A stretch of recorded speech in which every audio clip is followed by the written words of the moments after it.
Jo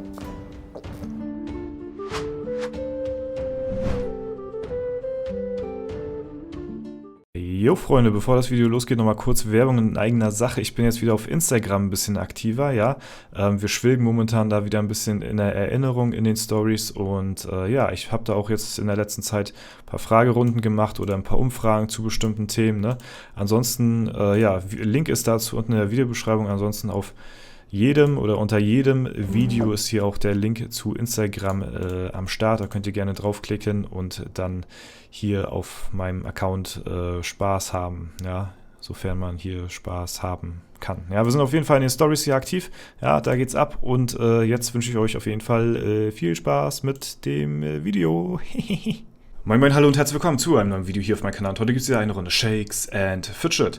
Ja, es wird mal wieder Zeit für eine kleine Folge Road to Platz 1, die ich ja hier auf meinem Main-Server schon ab und zu mal eine Zeit lang auf jeden Fall verfolgt habe. Und ja, da habe ich mir gedacht, wir haben einiges an Stat-Punkten gut gemacht über die letzten Wochen, Monate, Jahre. Ich bin ja hier seit Serverstart, kann man eigentlich so sagen, seit 8, 9 Jahren bin ich hier auf dem Server ja wirklich mit Herzblut dabei und stecke hier wirklich alles Mögliche rein, um halt wirklich weit oben zu stehen. Ich habe hier ja mehr oder weniger eine Aufholjagd gemacht, bin als Platz 150.000. irgendwann auf diesem Server gestartet, also ein sehr spät gestarteter Charakter hier und bin jetzt trotzdem relativ weit oben. Ne, ich habe heute meine Alu noch nicht gespielt, Angriffe auch noch nicht gemacht, deswegen bin ich ehrentechnisch ein bisschen abgeschlagen, gerade auf Platz 3. Das ist aber auch in Ordnung. Da werde ich mich definitiv, am Ende des Tages bin ich häufig auf Platz 1, sag ich mal so, und zwischen Platz 1, 2 und 3 schwanke ich halt immer am meisten hin und her. Ne? Und ja, ich habe ja hier auch sehr viel Geld in den Charakter von mir aus reingesteckt, so, ne? Immer sehr pilzsparend und trotzdem aber mit der Absicht, irgendwann mich auf den ersten Rängen irgendwann zu platzieren, um halt langfristig auch in der internationalen Ehrenhalle vertreten zu sein. Und da machen mir es die drei auf jeden Fall hier nicht einfach, beziehungsweise die zwei hier um den Kampf um Platz 1. Ne? Der Psycho ist mit Abstand noch am weitesten hier auf dem Server mit den Basispunkten krass vertreten, macht aber nicht so viele Kämpfe, ist aber trotzdem sehr, sehr stark immer noch nach wie vor, ne?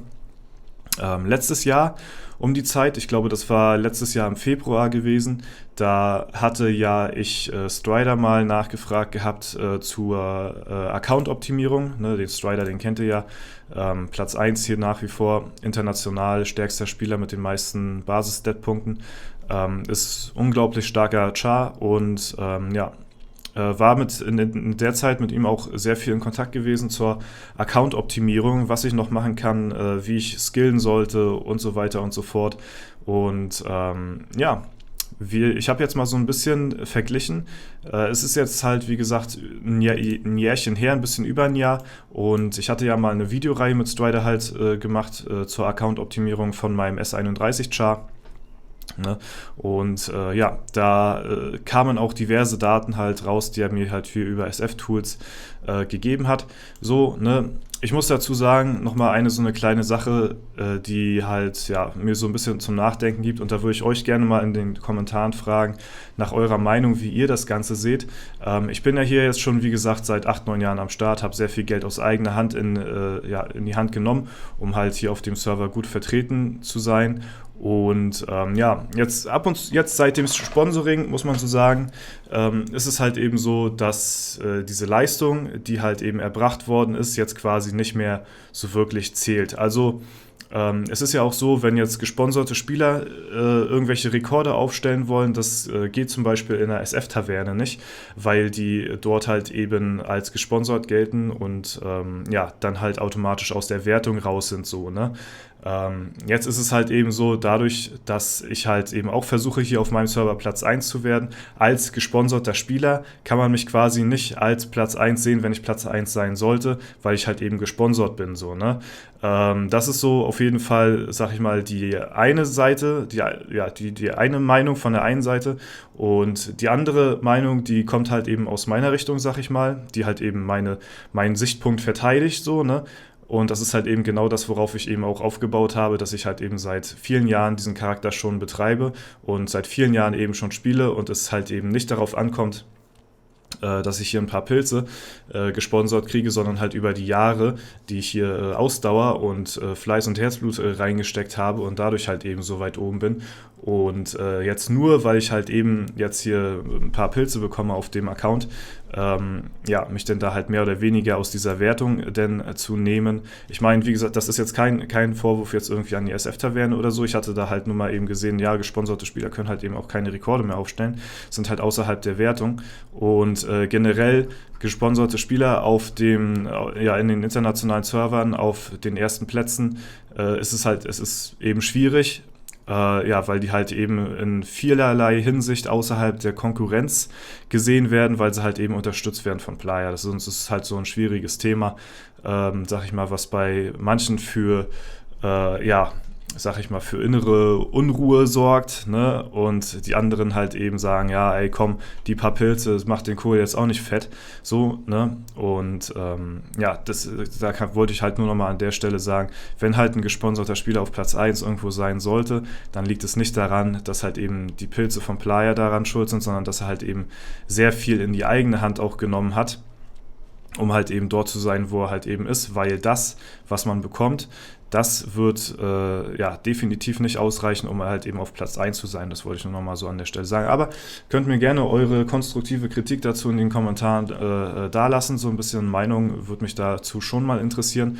Und ja, jetzt kommen wir mal zum Wesentlichen. Und zwar ja, sehen wir hier, wir scrollen mal so ein bisschen hier rein.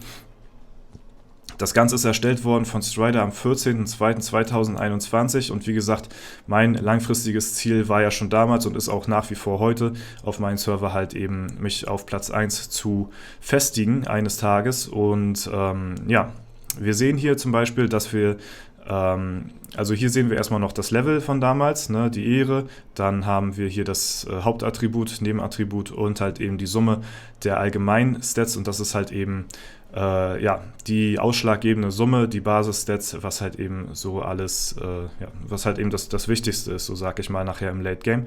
Und da sehen wir, da bin ich halt relativ schwach dabei gewesen. Mit 552 bin ich auch noch, glaube ich, noch lange Zeit auf Erfahrung gegangen.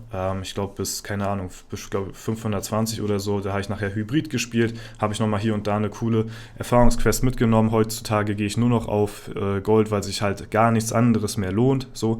Und beziehungsweise nur noch auf die kürzeste Quest, weil sich gar nichts anderes mehr lohnt, ne? Weil da halt eben meistens schon das maximale Gold für die angegebene Zeit mit dabei ist. Und ja, in diesem Video soll es halt wirklich, ja, main-technisch wirklich nur um mein Dorza-Account gehen, um Sir Webster und Teufli, weil halt das die Leute sind, mit denen ich mir hier immer noch so ein Dreier-Battle ja, ums Plätzchen, sag ich mal, ne, um die Top 3 halt eben liefere. Wie gesagt, Psycho ist aus der Wertung, weil er halt eben nicht so aktiv bei diesem Kampf mit dabei ist, aber der ist halt Platz 1 technisch, ich glaube damals schon. Basispunkt technisch gewesen, ja, und hat sich auch weiter noch hier stagniert, sag ich mal, ne. Normatos, der hat mittlerweile aufgehört, der spielt leider nicht mehr, ist auch sehr schade, der hatte auch einen sehr, sehr heftigen Account und war auch lange Zeit hier auf dem Server Platz 1 gewesen und ja, ist leider nicht mehr dabei, aber so ist das halt eben, ne? Manche hören halt auf, gehen halt und machen Platz dann für die anderen, die eventuell länger am Start sind. So, heute rechnen wir mal das Ganze zusammen, was wir jetzt mittlerweile an Basispunkten zusammenbekommen haben. Ja, da rechnen wir einmal hier unsere Intelligenz und Basisausdauer zusammen. Da nehmen wir mal 116567, 116567 plus die Ausdauer 51874, 51874. Da haben wir jetzt insgesamt einen Basiswert von 168.441. Wenn wir das mal vergleichen, mein damaliger Wert von vor einem Jahr und 3 Monaten circa war bei 84.000. Also da haben wir innerhalb von diesen etwas über einem Jahr schon sehr, sehr viele Statpunkte gut gemacht. Das liegt natürlich auch damit zusammen, dass ich mittlerweile meine Goldgrube auf Stufe 100 habe und jetzt mittlerweile halt auch über Stufe 600 bin. Die Goldgrube carryt halt wirklich mit am meisten nachher im Late Game. Umso höher die ist und umso höher ihr im Level seid, da kommt es dann halt nur drauf an, wie oft ihr es schafft in Vergleich zu eurer Konkurrenz. die Goldgrube abzuholen.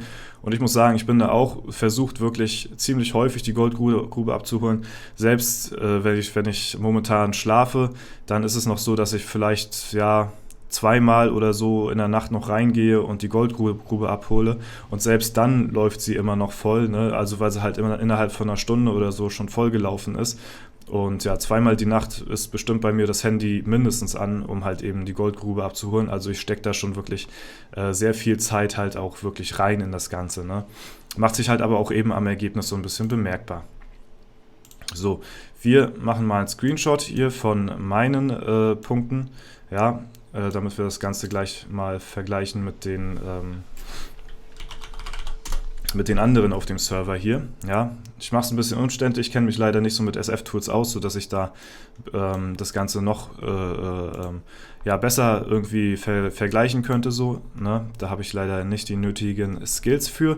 So, jetzt nehmen wir als nächstes mal den Teufli, ja, der hier ja, ein bisschen über 100.000 Basisstats hatte in der Zeit, ne? Also halt eben deutlich mehr als ich zu diesem Zeitpunkt. 84.000 zu 100.000, das ist schon echt ein großer Unterschied, sag ich mal. Und ja, sagen wir mal so, roundabout 15.000 hatte er damals mehr Mainstat gehabt als ich, so, ne? So, irgendwie gab es, ich habe auch öfter mal, glaube ich, von Nachbar gelesen, dass man irgendwie mit irgendeiner Tastenkombination den Rechner hier auflassen kann, ohne dass er so verschwindet hier immer. Ich vergesse das immer wieder. Deswegen gucken wir einfach mal so. 127 310, 127 310 plus hier die Basispunkte 45625. 45625. Wir nehmen hier natürlich die Basiswerte deswegen, weil halt die Basiswerte das A und O sind, später nachher im Late Game und da halt eben nichts drüber kommt. Das sind alles temporäre Stats hier, die tragen nicht zur Sache. Edelsteine, Equipment, das kann man immer alles austauschen, das ist alles temporär, was halt bleibt, sind die Basispunkte und danach bemesse ich mich immer und danach solltet ihr das auch tun. So, also ihr seht mittlerweile, innerhalb von diesem etwas über ein Jahr bin ich ganz gut an Teufli rangekommen von den Basispunkten her. Ich gehe mal von aus, dass ich ihn dieses Jahr Basispunkte technisch noch einholen werde, was ja, vor einem Jahr 15.000 Basispunkte sind jetzt halt eben, ja, sagen wir mal so, was haben wir hier? Fast 73. Hier haben wir, ja, sagen wir mal so 4K, 8, 19, 1, 2, 3, ja, also 4, 5K so circa, ne? Das ist schon okay, dafür, dass halt Teufli eben auch sehr aktiv weitergespielt hat. Genauso Sir Webster hat eben auch sehr aktiv weitergespielt, aber ich habe eben auch aktiv weitergespielt und halt eben ja, hier und da vielleicht auch ein bisschen besser. Und man muss auch sagen, auch vielleicht hier und da ein bisschen mehr reingepayt, ne? Das ist definitiv auch richtig, sag ich mal, ne? Also ich gehe mal von aus, dass die Leute im Legendary Dungeon jetzt nicht ganz so viel reingepayt haben, wie ich es jetzt getan habe. So, ne? So, dann nehmen wir noch zu guter Letzt den Sir Webster. Wie gesagt, ich würde das Ganze gerne nochmal richtig schön auffrischen, so, weil damals haben wir ja auch einen Vergleich gemacht, wie sind die Chancen zu den anderen Gegnern, so ein Arena, ich glaube so ein Fight-Simulator irgendwie gab es da auch, das konnte man auch mit SF-Tools alles schön eingeben, um zu gucken, wie die Chancen gegen die anderen sind, so, ne? Und damals hatte ich halt eben keine guten Chancen gehabt. Jetzt sieht es wahrscheinlich schon anders aus. Aber wie gesagt, da bin ich leider ein bisschen nicht so affin mit SF-Tools, muss ich leider sagen. Wünschte, es wäre anders. So, 98917 98917 plus 69488. 69488. So, ich habe hier jetzt den Basiswert von Sir Webster auch am Start. Wir gucken aber vorher nochmal rein, was vor einem Jahr Phase gewesen ist. Da war ich, wie gesagt, bei 84.000 und der Sir Webster war bei 90.000. Also nicht ganz so strong wie Teufli damals, aber ich kann euch sagen, Sir Webster hat zu Teufli auch gut aufgeholt, ne? Der hatte auch echt gut abgeliefert, sag ich mal. Und wenn wir jetzt mal die Bilder vergleichen, einmal von mir, von Dorza, Ja, die Basispunkte. Das sind einmal meine Basispunkte jetzt. So, dann von Teufli haben wir die aktuellen Basispunkte. Wie gesagt, das ist alles sehr provisorisch hier, ne? So, 172. Und jetzt haben wir einmal die Basispunkte von ja, Sir Webster am Start. Und hier sehen wir halt auch nochmal, also meine Basispunkte sind jetzt schon bereits über die von Sir Webster. Das heißt, in diesem einem Jahr habe ich nicht nur Sir Webster eingeholt, sondern sogar Sir Webster überholt. Aber man muss halt auch dazu sagen, dass er trotzdem halt eine sehr, sehr gute Leistung gebracht hat und sehr viele Statpunkte gut gemacht hat. Auch auf Teufli, der ein bisschen nachgelassen hat, der zwar immer noch führend ist, sag ich mal, in den Basispunkten, von den Basispunkten her mit 172, 173k. Ne? Aber man sieht halt so langsam, dass Sir Webster und ich halt eben so ein bisschen an die Basispunkte von Teufli rankommen, um ihn halt eben, ja, auf kurz oder lang halt eben auch zu überholen. So, jetzt nochmal ganz kurz zur Demonstration, nochmal Psycho, ne? Den können wir da auch nochmal kurz mit in die Rechnung einfließen lassen, aber der steht halt, wie gesagt, für mich aus der Wertung, weil er halt bei diesen Dreier-Battle nicht so richtig teilnimmt. Sonst würde das Ganze auch nochmal anders aussehen. 135280, 135280 plus 45451. 45451. Und dann sehen wir halt eben, dass hier Psycho mit 180k halt eben auch noch unangefochten auf Platz 1 ist, was die Basispunkte angeht. Ne? Aber halt dahingehend habe ich ihn auch schon vielleicht ein bisschen eingeholt. Ich muss mal gucken, wo waren wir denn hier? Wir waren bei 84 und der Psycho war damals bei schon relativ weit, auch über 100k. Also das ist schon in Ordnung, sag ich mal, für die Leistung. Er macht natürlich auch immer noch aktiv weiter, was ich mir auch wünsche. Ich hoffe, dass der Server auch noch weiterhin, ja, zumindest auf den Plätzen, die wir hier belegen, aktiv bleibt. Ne? Der Server an sich ist relativ tot, sag ich mal, in den unteren Gefilden, oder ich sag mal nicht tot, aber viele spielen halt eben Free-to-Play mittlerweile nur noch, oder halt eben das Nötigste machen sie. Ihr seht halt auch schon, wie die Levelschwankungen jetzt mittlerweile hier sind. Das ist nicht ganz so konstant. Ist halt eben auch ein Zeichen dafür, dass halt eben der Server relativ dead ist. Aber halt eben dieser Kampf hier um die Spitze, das ist immer noch nach wie vor für mich sehr interessant und hoffe ich mal auch, dass das Ganze auch noch so weiter bleibt. Jo, das auf jeden Fall so ein kleine Übersicht über meinen Account, wie er sich jetzt über ein Jahr entwickelt hat, Basispunkte technisch jetzt gesehen so, ne? Auf die Total Stats bin ich jetzt mal nicht eingegangen in diesem Video, aber auch da haben wir natürlich ein bisschen was gut gemacht, das ist klar. Aber für mich der Hauptfokus halt eben die Basispunkte und das ist halt das Wichtigste. So. Okay, das soll soweit gewesen sein. Ich gebe mir weiterhin Mühe, dass ich immer noch regelmäßig alles hier abhole. Ich hoffe mal, dass bald irgendwie ein Feature kommt. Ja, eigentlich ist es ganz cool, sag ich mal, auf eine gewisse Art, dass die Goldgrube halt eben so schnell voll ist, weil da wird halt die Aktivität übelst belohnt. Wenn du halt eben, keine Ahnung, in der Nacht nochmal mehr aufstehst als dein Gegner so, ne, dann hast du halt eben auch mehr dadurch als dein Gegner. Das heißt, Aktivität wird halt eben durch diese Goldgrube belohnt, weil die halt eben so schnell voll ist. Aber man sollte auch Shakes and Fidget nicht zum Mittelpunkt seines Lebens machen.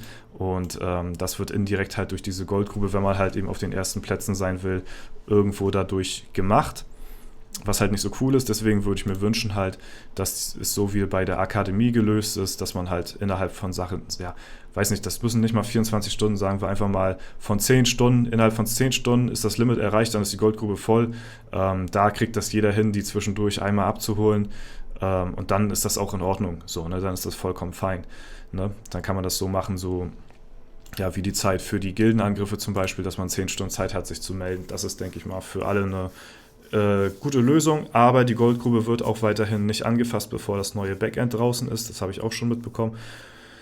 Ja, und deswegen können wir das auch erstmal noch nicht erwarten. Okay, das war es soweit von mir. Ich hoffe, das Video war interessant für euch, hat euch gefallen. Ansonsten wünsche ich euch noch einen super schönen Tag. Vielen lieben Dank fürs Zuschauen. Haut rein und bis zum nächsten Mal.